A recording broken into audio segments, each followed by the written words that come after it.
Ukraine Russia વચ્ચે ચાલતા યુદ્ધ વચ્ચે અમેરિકી રાષ્ટ્રપતિ જો બાઇડન અચાનક યુદ્ધભૂમિ યુક્રેન પહોંચી જઈ સમગ્ર વિશ્વને ચોંકાવી દીધું। યુક્રેન પહોંચી જો બાઇડને પહેલી પ્રતિક્રિયા આપતા કહ્યું કે રશિયા યુક્રેનને નકશામાંથી મિટાવી દેવા માંગે છે, જેના માટે જલ્દી જ નવા હથિયારોની સપ્લાય કરવામાં આવશે તેવી માહિતી આપી હતી। યુક્રેનની રાજધાની ક્યીવમાં અમેરિકી રાષ્ટ્રપતિ જો બાઇડનનું સ્વાગત પણ કરવામાં આવ્યું હતું। જો બાઇડન ક્યીવમાં યુક્રેનના રાષ્ટ્રપતિ ઝેલેન્સ્કી સાથે દેખાયા હતા। એક રિપોર્ટ અનુસાર બાઇડન ક્યીવ પહોંચે તે પહેલા કેટલાક વિસ્તારોને नो फ्लाय झोन जाहिर कर देवायो हतो। बाइडन रोमानियाना एरस्पेसथी कीव पहुंच्या हता अने रशियाए गया वर्षे 24 फेब्रुआरीए युक्रेन पर हुमलो कर्यो हतो। आ युद्धमां अत्यार सुधीमां हजारों सैनिको मार्या गया छे, जो कि आ बंने पक्षोए क्यारेय कोई आंकड़ा जाहिर कर्या नथी।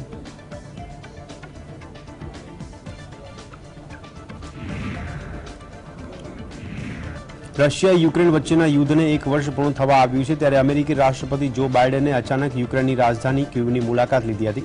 जो बाइडन ઝેલેન્સ્કીને મળ્યા હતા અને કેટલાક મહત્વના ક્ષેત્રોની સમીક્ષા કરી હતી।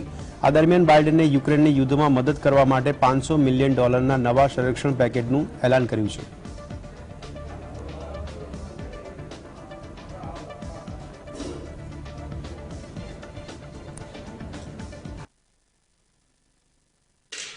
Before the next president was sworn in to Kyiv. So, President Zelensky, you deeply honor me here in Kyiv with you today to meet with your military, your intelligence folks, your diplomatic teams.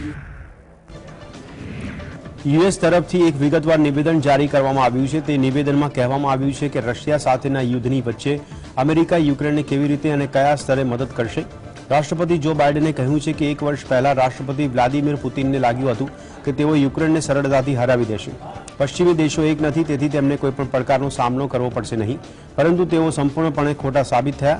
નિવેદનમાં બાઇડને કંઈ પણ કહ્યું છે કે તેઓ યુક્રેનને મદદ કરવા માટે ઘણી વધુ જાહેરાતો કરવા જઈ રહ્યા છે। આમાં શાસ્ત્રોથી લઈને સાથે સાથે જોવા મળ્યું છે કે આવશ્યક જે મિલિટરીના સંસાધનો છે તેનો પણ સમાવેશ કરવામાં આવશે।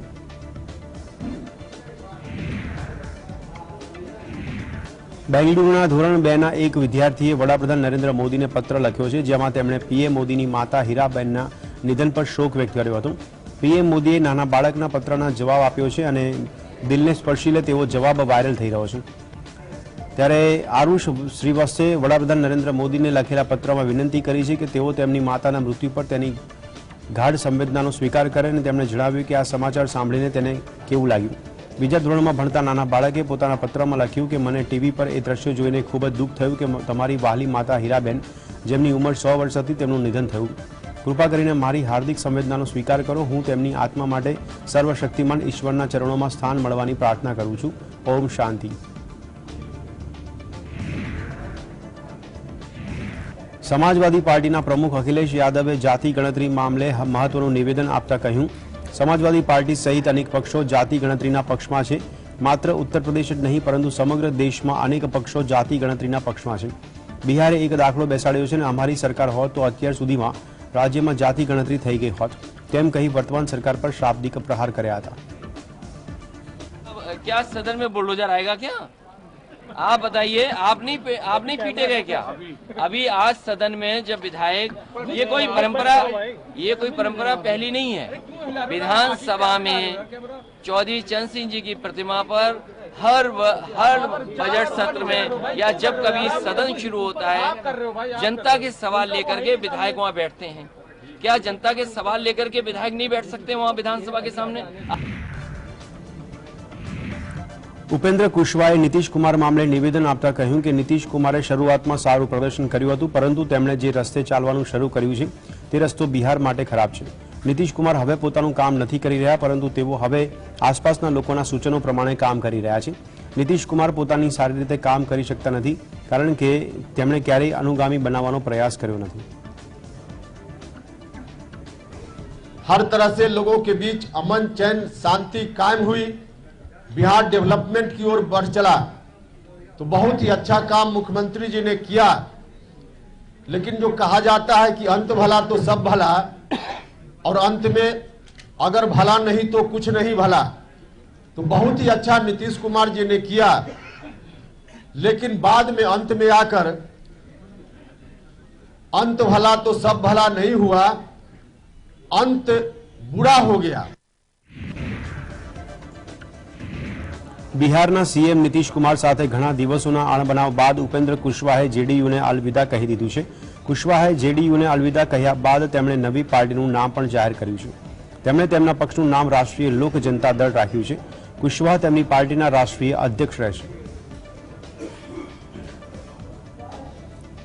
इस विरासत को संभालने के लिए फिर से हमको कमान संभालने की जवाबदेही हमारे साथी मेरे ऊपर देंगे, लेकिन वह दिन आ गया तो फिर से नई पार्टी बनाने का काम हमको करना है।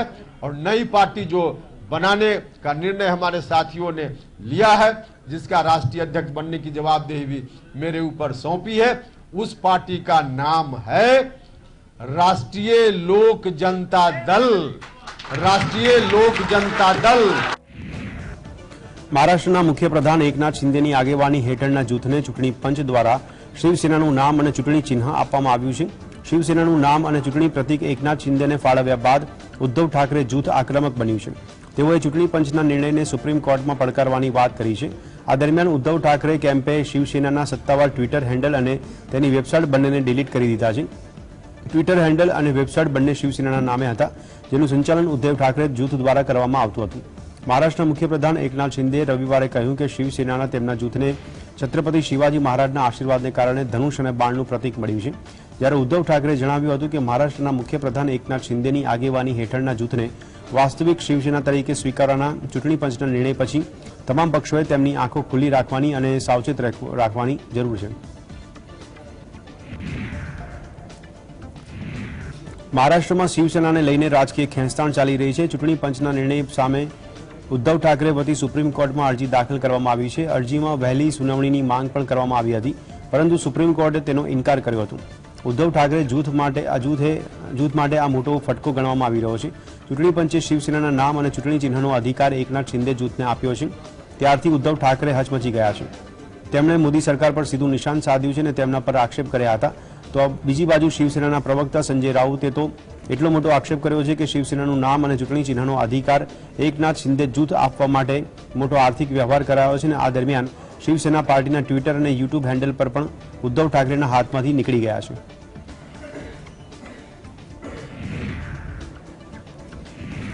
ભાજપના રાષ્ટ્રીય અધ્યક્ષ જેપી નડ્ડા સોમવારે કર્ણાટકની મુલાકાતે પહોંચ્યા હતા, જ્યાં તેમણે ઉડીપીની જાહેર સભાને સંબોધન કરતા કહ્યું કે મને ગર્વ થાય છે, ભારતીય જનતા પાર્ટી જે વચનો પ્રજાને આપે છે તે વચનો પૂરા કરે છે। તેમણે વધુમાં કહ્યું કે અમે કર્ણાટકમાં શિક્ષણ ક્ષેત્રે યુવાનોને રોજગારી આપવામાં કામ કર્યું છે। मैं सुन रहा था राघवेंद्र जी को, राघवेंद्र जी भी बता रहे थे कि क्या क्या काम उन्होंने किया। मैं एक ही बात कह सकता हूं कि भारतीय जनता पार्टी का नेता ही ये कह सकता है कि जो कहा था वो किया है, जो कहेंगे वो करके देंगे। ये ताकत हमारे में। છત્તીસગઢમાં ઈડીએ મોટી કાર્યવાહી હાથ ધરી છે। કોલસા કૌભાંડ અને મની લોન્ડરિંગ કેસમાં ઈડીએ તપાસ હાથ ધરી છે। ઈડીએ કોંગ્રેસના ખજાનચી, ધારાસભ્ય સહિત તમામ નેતાઓના ઘરે દરોડા પાડ્યા હતા। આ દરોડા એવા સમયે પાડવામાં આવ્યા છે જ્યારે છત્તીસગઢના રાયપુરમાં 24-26 ફેબ્રુઆરી દરમિયાન કોંગ્રેસ પાર્ટીનું મહાઅધિવેશન મળવાનું છે। આ મામલે અકળાયેલા છત્તીસગઢના મુખ્યમંત્રી ભૂપેશ બઘેલે કહ્યું છે કે અદાણીનું સત્ય સામે આવી જતા ભાજપ હતાશ છે, એટલા માટે આ દરોડા પાડી લોકોનું ધ્યાન ભટકાવવાનો પ્રયાસ કરે છે। કોલસા કૌભાંડ અને મની લોન્ડરિંગની તપાસ કરી રહેલી ઈડીએ 12થી વધુ સ્થળો પર દરોડા પાડ્યા હતા। સૂત્રોએ જણાવ્યું કે ઈડી એવા લોકોની તપાસ કરી રહી છે જેમણે વર્તમાન સરકારમાં કોલસા કૌભાંડમાં ફાયદો ઉઠાવ્યો છે। એવો આરોપ છે કે છત્તીસગઢમાં કોલસા કૌભાંડ થયો છે, જેમાં સિનિયર આઈએએસ, વેપારી તથા રાજનેતા અને વચેટિયા પણ સામેલ હોવાની આશંકા છે।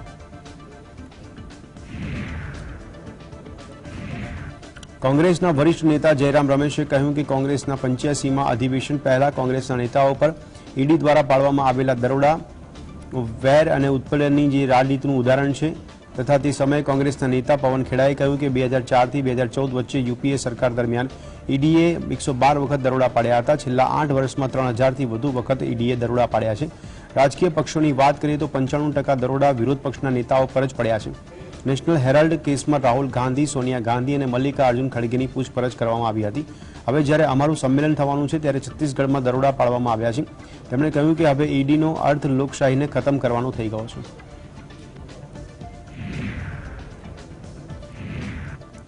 યોગ ગુરુ બાબા રામદેવ અનેકવાર ચર્ચામાં છવાયેલા રહે છે અને આ વખતે તેમણે દેશના ધનિકોના નામ લઈને ચર્ચા જગાવી છે. બાબા રામદેવે કહ્યું કે મારો સમય તો અદાણી, અંબાણી કે ટાટા બિરલાથી પણ કિંમતી છે. કોર્પોરેટ્સ તેમના 99% સમયનો ઉપયોગ પોતાના હિત માટે કરે છે. જોકે એક સંતનો સમય તો સૌની ભલાઈ માટે હોય છે. એક સમારોહમાં યોગ ગુરુ બાબા રામદેવે કહ્યું કે હરિદ્વારથી આવીને મારું અહીં 3 દિવસ રોકાવું અંબાણી, અદાણી જેવા અબજોપતિઓના સમયથી પણ વધારે મૂલ્યવાન હતું.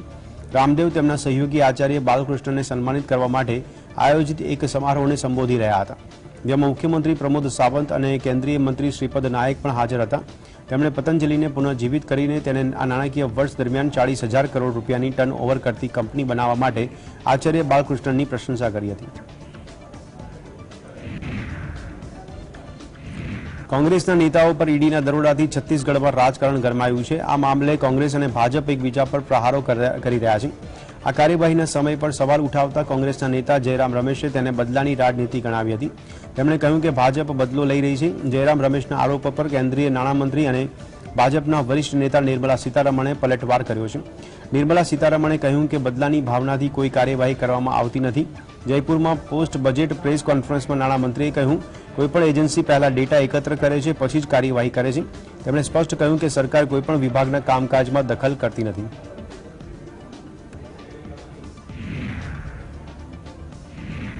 રાજસ્થાન કોંગ્રેસના ડેપ્યુટી સીએમ સચિન પાયલોટે પેપર લીક મામલે અને હરિયાણાના ભિવાનીમાં થયેલી હત્યા મામલે નિવેદન આપતા જણાવ્યું કે આપણે આવી ઘટનાઓ પર વધુ કડક પગલાં લેવાની જરૂર છે, જેથી કરીને ષડયંત્રના માસ્ટર માઇન્ડ સુધી પહોંચી શકાય. જો કાર્યવાહી ન થાય તો યુવાનોને સિસ્ટમમાંથી વિશ્વાસ ઉડી જશે તો ઘણી મુશ્કેલી પડશે. યુવાનોનો વિશ્વાસ સિસ્ટમ પર રહે તો તે જરૂરી ખૂબ જ છે. और इस प्रकार की जो घटनाएं कभी हुई हैं उस पर जो कदम सरकार ने उठाए हैं उसके अलावा और भी उठाने चाहिए ताकि जो मैं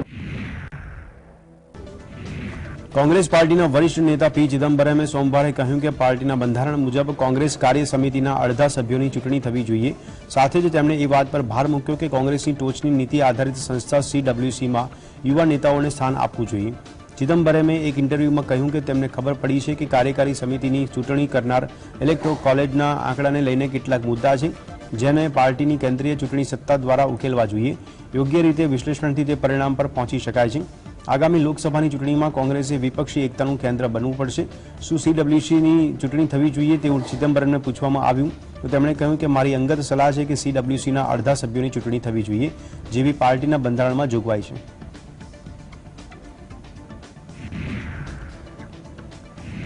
પશ્ચિમ બંગાળની સત્તાધારી પાર્ટી તૃણમૂલ કોંગ્રેસ વિધાનસભામાં અલગ રાજ્યની માંગ વિરુદ્ધ પ્રસ્તાવ લાવશે. આ દરમિયાન ઉત્તર બંગાળને અલગ રાજ્ય બનાવવાની માંગ થઈ રહી છે. મીડિયા અહેવાલો મુજબ TMCના એક મંત્રીએ કહ્યું કે બંગાળના ભાગલા પાડવાના પ્રયાસો થઈ રહ્યા છે. જોકે ટૂંક સમયમાં અલગ રાજ્યની માંગ વિરુદ્ધ TMC વિધાનસભામાં પ્રસ્તાવ લાવશે. 20 ફેબ્રુઆરીએ નિયમ 185 હેઠળ વિધાનસભામાં નોટિસ અપાઈ છે. પશ્ચિમ બંગાળના મુખ્યમંત્રી મમતા બેનર્જીએ ભાજપ પર અલગ રાજ્યની માંગ કરવાનો આરોપ લગાવ્યો અને ગત વર્ષે અલીપુર દ્વારમાં એક જનસભા સંબોધન દરમિયાન તેમણે કહ્યું કે તેઓ પોતાનું લોહી આપવા તૈયાર છે, જો કે બંગાળના ભાગલા નહીં થવા દે. દરમિયાન અલીપુર દ્વારામાંથી ભાજપ સાંસદ અને કેટલાક અન્ય નેતાઓએ ઉત્તર બંગાળને અલગ રાજ્ય બનાવવાની માંગ કરી હતી.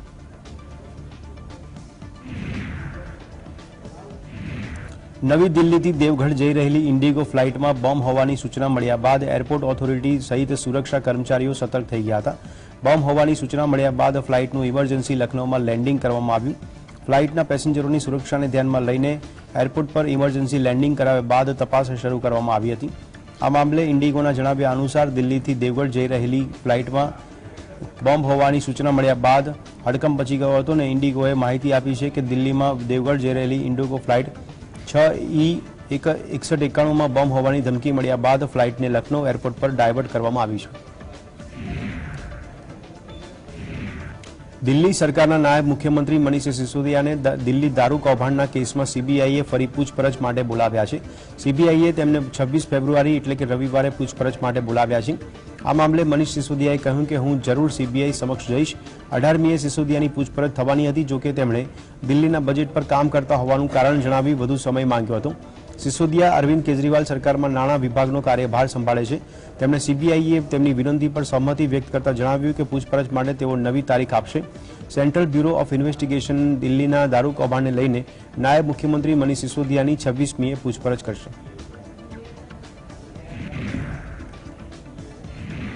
ત્રિપુરાના પૂર્વ મુખ્યમંત્રી અને રાજ્યસભાના સાંસદ બિપ્લવ દેવની કારનો સોમવારે અકસ્માત થયો હતો. બિપ્લવ દેવ દિલ્હીથી ચંડીગઢ જઈ રહ્યા હતા તે દરમિયાન હરિયાણાના પાણીપતમાં તેમની કારને ગંભીર અકસ્માત નડ્યો હતો. આ ઘટના હરિયાણાના પાણીપતમાં જીટી રોડ પર બની હતી. કારને અકસ્માત થતાં જ કારનો એક બાજુનો ભાગ સંપૂર્ણ નુકસાન પામ્યો, જ્યારે સાંસદ બિપ્લવનો આબાદ બચાવ થયો.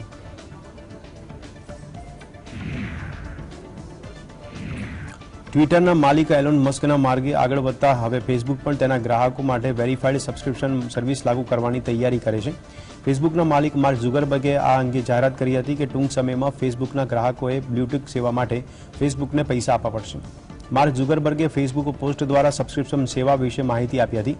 તેમાં જણાવ્યું કે આ અઠવાડિયે અમે મેટા વેરીફાઈડ લોન્ચ કરી રહ્યા છીએ, જે એક સબસ્ક્રિપ્શન સેવા છે જે તમને તમારા એકાઉન્ટને સરકારી આઈડી વડે વેરીફાઈ કરવાની મંજૂરી આપશે. ઝુકરબર્ગના જણાવ્યા અનુસાર યુઝર્સે વેબ આધારિત વેરીફાઈડ માટે દર મહિને ₹992.36 અને iOS પર સેવા માટે દર મહિને $1240.65 ચૂકવવા પડશે. તેમણે કહ્યું કે સૌથી પહેલા મેટા વેરીફાઈડ સબસ્ક્રિપ્શન સેવા ઓસ્ટ્રેલિયા અને ન્યૂઝીલેન્ડ માટે આ અઠવાડિયે શરૂ કરવામાં આવશે. તેમણે કહ્યું કે ટૂંક સમયમાં આ સેવા અન્ય દેશો માટે પણ શરૂ થશે.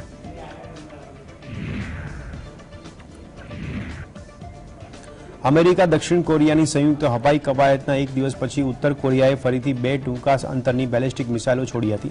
ઉત્તર કોરિયાએ 48 કલાકની અંદર બીજી વખત બેલિસ્ટિક મિસાઇલ છોડી છે. દક્ષિણ કોરિયાની સૈન્યએ કહ્યું કે તેણે ઉત્તર કોરિયાના સુખોન વિસ્તારમાંથી સવારે 7થી લઈને 7:11 વચ્ચે 2 બેલિસ્ટિક મિસાઇલનું પરીક્ષણ કર્યું. સૈન્યએ એક નિવેદનમાં કહ્યું કે દક્ષિણ કોરિયાની સેના દેશની સુરક્ષા અને દેખરેખને મજબૂત બનાવતી વખતે યુનાઇટેડ સ્ટેટ્સ સાથે ગાઢ સહયોગ માટે સંપૂર્ણ રીતે તૈયાર છે. અગાઉ ઉત્તર કોરિયાએ જાહેરાત કરી હતી કે તેણે 18 ફેબ્રુઆરીના રોજ લશ્કરી પરેડ દરમિયાન ઇન્ટરકોન્ટિનેન્ટલ બેલિસ્ટિક મિસાઇલનું પ્રદર્શન કર્યું હતું, જેના પગલે યુએસ અને દક્ષિણ કોરિયાએ સંયુક્ત કવાયત શરૂ કરી હતી.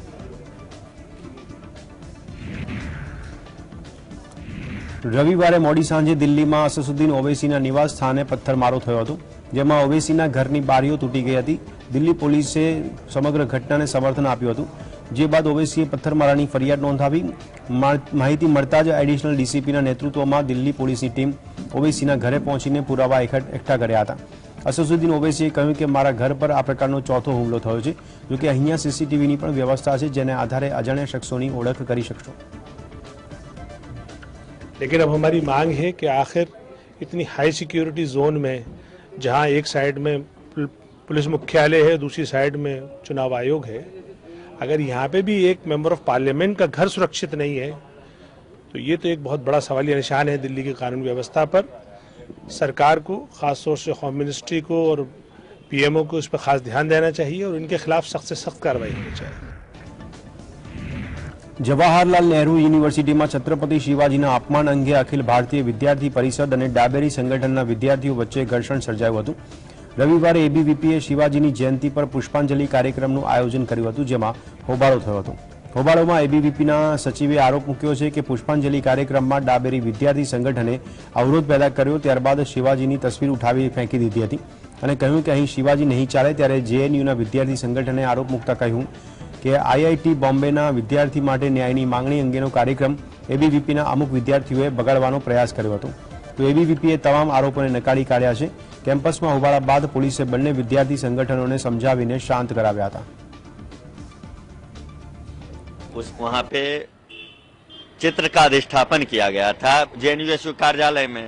वहाँ पे हम लोगों ने उनके चित्र पर पुष्प और माला का अर्पण किया था.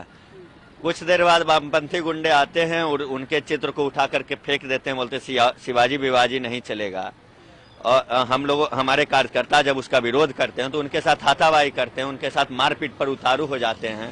ये लोग माओ लेनिन के, जिनके हाथ रक्त से रंगे हुए हैं, जिनका कनकन रक्त, जिन्होंने रक्त बहाया है बड़ी मात्रा में, उसको ये लोग अपना आदर्श मानते हैं. जबकि शिवाजी जो भारतीय संस्कृति के धरोहर हैं उसको ये लोग बोलते हैं, उल्टा सीधा बोलते हैं. तो ये वामपंथियों का चरित्र है, यही उनका चरित्र है जो हमेशा सामने आया. अखिल भारतीय विद्यार्थी परिषद इन चीज़ों की कड़ी निंदा करती है और जेएनयू प्रशासन से मांग करती है कि इन असामाजिक तत्वों पर, इन नक्सली तत्वों पर अविलंब कार्रवाई